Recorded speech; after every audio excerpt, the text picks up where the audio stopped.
Hello everyone, welcome back to my channel. Daily editorial analysis series में आप सभी का स्वागत है। आज हम लोग करने वाले हैं 11 जून का जो एडिटोरियल एनालिसिस है वो करेंगे। तो पहला जो हम लोग का न्यूज़ है वो है securing India against the threat of mythocalypse. तो ये मिथोकैलिप्स क्या है वो सब देख लेते हैं पहले। एडिटोरियल जो है वो डिस्कस कर रहा है कि the emergence of advance AI system जो हम लोग यूज़ करते हैं सच एस क्लाउड मिथोस, ये आया है नया, capable of autonomously identifying and exploiting cyber security vulnerability. तो जितने भी साइबर सिक्योरिटी वल्नरेबिलिटी है इसको आइडेंटिफाई और एक्सप्लॉइट कर सकता है क्लाउड मिथोस। तो S frontier AI model acquire offensive cyber capability, concern arise regarding India's preparedness, regulatory architecture and critical infrastructure security। अब जो हम लोग का सोसाइटी है या हम लोग का जो सिस्टम है, चाहे वो एजुकेशन सिस्टम हो, पॉलिटिकल सिस्टम हो, जैसा भी हो, सारे जो है वो एआई बेस्ड हो चुका है, राइट। और एआई डेवलप हो रहा है, हमेशा वो डेवलप होता जा रहा है, नए नए वर्जन्स निकल के आ रहे हैं, उसके साथ उनका नया नया पावर भी आएगा। तो वो ईज़िली साइबर सिक्योरिटी जो है उसको एक्सप्लॉइट और उसको ईजिली मतलब डिस्ट्रॉय कर सकता है, इतना पावरफुल एआई हो चुका है। तो इसके लिए ये क्वेश्चन है कि इंडिया का प्रिपेयर्डनेस कैसा है, रेगुलेटरी आर्किटेक्चर, उनका क्रिटिकल इंफ्रास्ट्रक्चर सिक्योरिटी वो कैसा है। तो मिथोस क्या है, एक न्यू साइबर सिक्योरिटी पैराडिम।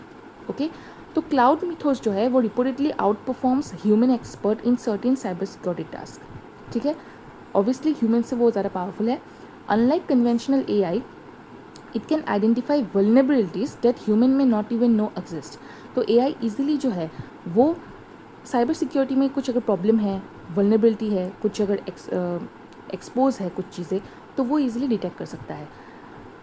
उसके बाद it operates at 0-day scale. ठीक है, discovering exploitable flaws before patches are available. तो पैचेस मिलने से पहले ही उसको डिस्कवर करने को क्या कहता है, 0-day स्केल। तो raises risk for critical sectors such as finance, power grids, examination system and public infrastructure. Okay, तो नेक्स्ट पॉइंट में दिया है कि जो साइबर कन्फ्लिक्ट है ये शिफ्ट कहाँ से हो रहा है, from human versus human competition to algorithm competition. मतलब अभी पहले क्या था, हम लोग के साथ पहले हो रहा था ह्यूमन वर्सेस ह्यूमन, राइट। अगर इसको हम लोग एकदम शॉर्ट में लिखे तो एच वर्सेस एच हो रहा था, ह्यूमन वर्सेस ह्यूमन। अभी एल्गोरिथम वर्सेस एल्गोरिथम हो रहा है। क्लियर। तो दोनों सिस्टम के बीच में कंपटीशन। तो वाई मिथो क्लास एआई जो है वो डेंजरस है, can autonomously chain multiple low severity vulnerabilities into sophisticated attack. तो डिटेक्ट करते टाइम जो उसका प्रोसेस है उसमें वो एक्चुअली अटैक भी कर सकता है साइबर सिक्योरिटी को। Demonstrated ability to uncover long standing flaws in Linux kernel and Android system. ठीक है, एआई सिक्योरिटी जो इंस्टीट्यूट है यूके का, फाउंड इवन नॉन एक्सपर्ट को generate functional exploits using AI model. तो ये जो हम लोग का मिथोस क्लास एआई जो है ये इस तरीके से बनाया गया है कि आपको एआई एक्सपर्ट होने की ज़रूरत नहीं है। ठीक है, आपको एक्सपर्ट होने की ज़रूरत नहीं। अगर आप एक नॉर्मल इंसान भी हो जिसने नॉर्मल चैट जीपीटी वगैरह चलाया है, वो भी इजीली इसका यूज़ कर सकते हो। मतलब अगर सोसाइटी में ऐसे लोग हैं जो सिस्टम और एआई का मिसयूज़ करके साइबर अटैक करना चाहते हैं, वो इजीली इसका फ़ायदा उठा सकते हैं। ओके, मॉडल्स में adapt behaviour to evade detection and conceal exploitation pathway. तो मॉडल्स अपने आप बिहेवियर अडेप्ट कर लेता है, अपने आप उनके अंदर डेवलपमेंट होती रहती है। जस्ट लाइक इवोल्यूशन, बायोलॉजिकली जब इवोल्यूशन होता है उसी तरीके से एआई भी अपना अपना उनका वर्जन होता है, राइट। तो वो इस तरीके से डेवलप होता है। तो ओपन वेट जो रिलीजेस है could place advance cyber capability in the hands of non state actors and ransomware group जो इजीली अटैक कर सकता है। अभी अगर हम इंडिया का जो प्रिपेयर्डनेस गैप है उसमें अगर देखें तो इंडिया एआई के मामले में काफ़ी पीछे है, टू बी ऑनेस्ट। ठीक है, तो India possesses strong digital public infrastructure through UPI. तो इन सब में बहुत स्ट्रॉन्ग है, UPI, Aadhaar, account aggregator framework.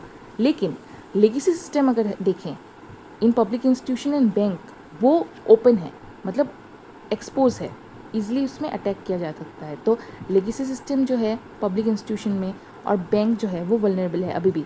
Significant dependence on outdated software जो है, जैसे COBOL सोबोल हो गया, ओल्डर विंडोज सर्वर जो है, इसमें ईजिली ये चीज़ें क्या है, आउटडेटेड है, अपडेटेड नहीं है, आउटडेटेड। तो इनको ईजिली मतलब अटैक किया जा सकता है। तो इंडिया जो है वो it lacks a dedicated AI safety institute. हमको एक AI सेफ्टी इंस्टीट्यूट की ज़रूरत है for frontier model evaluation and threat testing. एक तरीके से प्रोटेक्ट, मतलब जैसे आर्मी हो गया हो, फिर हम लोग का नेवी है, फिर हम लोग का एयरफोर्स है, ये लोग जिस तरीके से हमको प्रोटेक्ट करते हैं फिजिकली, इसी तरीके से हमको अभी AI का भी ऐसा एक चाहिए AI सेफ्टी इंस्टीट्यूट जो हमारे साइबर सिक्योरिटी को प्रोटेक्ट करे, हमारे साइबर सिस्टम को प्रोटेक्ट करे। तो साइबर सिक्योरिटी वर्कफोर्स जो है, उनका भी है, साइबर सिक्योरिटी वर्कफोर्स होते हैं, वो शॉर्टेजेस में जा रहे हैं। उनका लो पैच साइकिल चल रहा है, जो वल्नरेबिलिटी और मशीन स्पीड अटैक के अगेंस्ट में मतलब काफ़ी वो लोग एक्सपोज है, इजीली वो लोग हमको गार्ड नहीं कर सकते। तो पॉलिसी एंड रेगुलेटरी इम्पेरेटिव अगर देखें तो establish an Indian AI safety institute जो है IAISI, Indian AI safety institute, okay, इसका एस्टेब्लिश होगा for model testing and risk assessment, create AI accountability norms requiring disclosure of capability, risk and cyber potential, integrate AI risk disclosures with the digital personal data protection framework, और जो launch किया गया है a large scale critical infrastructure cyber security modernisation fund, ठीक है, developed sovereign defensive AI system for anomaly detection, telemetry monitoring और automated protection के लिए। तो ये पॉलिसीज़ है जो कर सकते हैं। Global governance and strategic leadership का काम क्या हो रहा है वो हम लोग देख लेते हैं एक बार। तो India should lead G20 efforts on regulating high risk open weight frontier AI model, ठीक है। International notification and review mechanism may be required for offensive capable methods models. India का जो न्यूट्रल जियोपॉलिटिकल पोजीशन है and large digital ecosystem, ये हमको leadership का advantages provide कर सकता है, ये हम लोग के लिए एक पॉजिटिव है। साइबर रेजिलियंस जो है must evolve at the same speed as AI enabled threat, दोनों एक साथ होना है। तो अगर इसका क्वेश्चंस देखें तो ये मेंस का क्वेश्चन आ सकता है। 2022 में 15 मार्क्स का ये क्वेश्चन आया था। What are the different elements of cyber security, keeping in view the challenges in cyber security, examine the extent to which India has successfully developed a comprehensive national cyber security strategy। तो India ने क्या strategy बनाया है, इसी के ऊपर आपको लिखना है। 15 मार्क्स का लंबा जाएगा। और उसके बाद ये आपके शॉर्ट क्वेश्चंस है। सेकेंड जो हम लोग का है वो है India's road through Myanmar is one of engagement. तो ये जो आर्टिकल है ये आप पॉज करके पढ़ सकते हो। तो म्यांमार प्रेसिडेंट जो है यू मिन ओंग ह्यांग, ठीक है, उन्होंने जून 2026 में इंडिया को विजिट किया था और उन्होंने बोला कि न्यू दिल्ली का जो कंटिन्यूड एंगेजमेंट है, ओके, न्यू दिल्ली का जो कंटिन्यूस एंगेजमेंट है with Myanmar despite global isolation of its military led government, इसने उसको हाईलाइट किया। The visit reflects India strategic priority of connectivity, border security, act east policy and balancing China's growing influence in the region. तो अगर China Myanmar को भी कब्जा कर लेता है तो हम लोग के लिए ही थ्रेटनिंग है, इसलिए इंडिया को म्यांमार के साथ भी अच्छा रिलेशनशिप बनाना पड़ेगा। तो म्यांमार को एक तरीके से ग्लोबल आइसोलेट करके रखा है क्योंकि वो उसका मिलिट्री लेड गवर्नमेंट है, इसलिए, ठीक है, इसलिए उसको आइसोलेट करके रखा है। फिर भी इंडिया जाके रिलेशनशिप बनाने की कोशिश कर रहा है। तो why Myanmar matters for India, क्यों इंडिया के लिए इंपॉर्टेंट है? Of course to protect themselves from China, ठीक है। Myanmar is India's gateway to Southeast Asia and is a key pillar of the Act East policy and Neighborhood First policy, ठीक है, उनके लिए ये गेटवे है। इंडिया का जो शेयर है जो 1643 किलोमीटर वो बॉर्डर शेयर करता है म्यांमार के साथ, making stability there vital for north eastern security. आप लोग को पता है, अगर आप लोगों ने ग्लोबल मैप और इंडिया का स्पेशली मैप देखा है तो नॉर्थ ईस्ट का जो रीजन है और यहाँ पे ही है म्यांमार, काफ़ी वल्नरेबल है, ईजिली अटैक कर सकता है। ऑलरेडी अगर आप लोगों ने हिस्ट्री पढ़ा है तो वहाँ पे आप लोग को पता चलेगा कि ऑलरेडी नॉर्थ ईस्ट में कई बार अटैक हो चुका है म्यांमार से, तो ये काफ़ी वल्नरेबिलिटी है। तो इसके लिए स्टेबिलिटी सिक्योरिटी बहुत इंपॉर्टेंट है। वेस्टर्न डिसएंगेजमेंट जो है 2021 Myanmar coup created space for greater Chinese influence. तो चाइनीज़ इन्फ्लुएंस होने का काफ़ी चांसेस हो चुका है। इंडिया का जो व्यू है वो है engagement rather than isolation as the most pragmatic approach. तो हम लोग डिप्लोमेसी खेल रहे हैं यहाँ पे भी। Seeding strategic space to China in Myanmar would undermine India's regional interest. Okay, अगर हम लोग जियोपॉलिटिकल एंड सिक्योरिटी इम्परेटिव्स की बात करें तो China has expanded influence through infrastructure financing, arms supplies and diplomatic support. ये हम लोगों ने देखा कि चाइना जो है उन्होंने इस तरीके से अपना सपोर्ट एक्सपेंड किया है। Myanmar assured India that its territory would not be used against Indian interest. तो ये म्यांमार ने अश्योर किया है। Cooperation has helped rescue over 2400 Indians from cyber scam centres operating in border regions. तो ये help किया है। Border insurgency, organise crime and cyber crime network necessitate close bilateral coordination. और उसके साथ एंगेजमेंट जो है वो इंडिया के साथ प्रोवाइड करेगा leverage in managing cross border security challenges. तो इकोनॉमिक एंड डेवलपमेंट अगर हम लोग कोऑपरेशन देखें तो बायलैटरल ट्रेड जो है वो 1.95 बिलियन में है डॉलर्स इन 2025-26। और both countries aim to expand trade through rupee kyat settlement mechanism जो है इसके थ्रू हम लोग ट्रेड करेंगे। Cooperation is expanding into critical minerals and rare earth sector. Of course north east का पहले वीडियो में मैंने बताया है कि किस तरीके से वो एक हब बन जाएगा, मिनरल्स का फ्रंटियर बनेगा। तो ऑफ कोर्स हमको म्यांमार के साथ वो ट्रेडिंग करना पड़ेगा।